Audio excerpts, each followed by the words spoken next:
ఒక వ్యక్తి యొక్క జీవితం ఉన్నత శిఖరాలకు చేరాలంటే సరైనటువంటి మార్గం చదువే అనేటటువంటి విషయాన్ని నమ్మి ఆలివ్ స్వీట్స్ అధినేత దొరైరాజు గారి యొక్క నేతృత్వంలో మిషన్ 10th క్లాస్ అనేటటువంటి ఒక గొప్ప కార్యక్రమాన్ని తీసుకురావటం జరిగింది.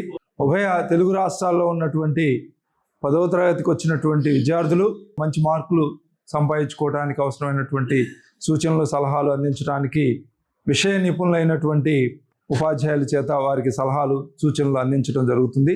అట్లాగే 10వ తరగతి అయిపోయినటువంటి విద్యార్థులకి భవిష్యత్తులో వారికి అవసరమైనటువంటి కెరీర్ గైడెన్స్ అందించడానికి సలహాలు సూచనలు తీసుకోవడానికి మీకు స్క్రీన్ మీద కనిపిస్తున్నటువంటి ఐడిని ఉపయోగించుకొని మీరు జూమ్ మీటింగ్లో రావచ్చు. ఈ కార్యక్రమం ప్రతి ఆదివారం సాయంత్రం 5 గంటలకి ప్రారంభమవుతుంది. ఈ యొక్క అవకాశాన్ని విద్యార్థులు ఉపయోగించుకుంటారని చెప్పేసి సందర్భంగా కోరుకుంటున్నాను.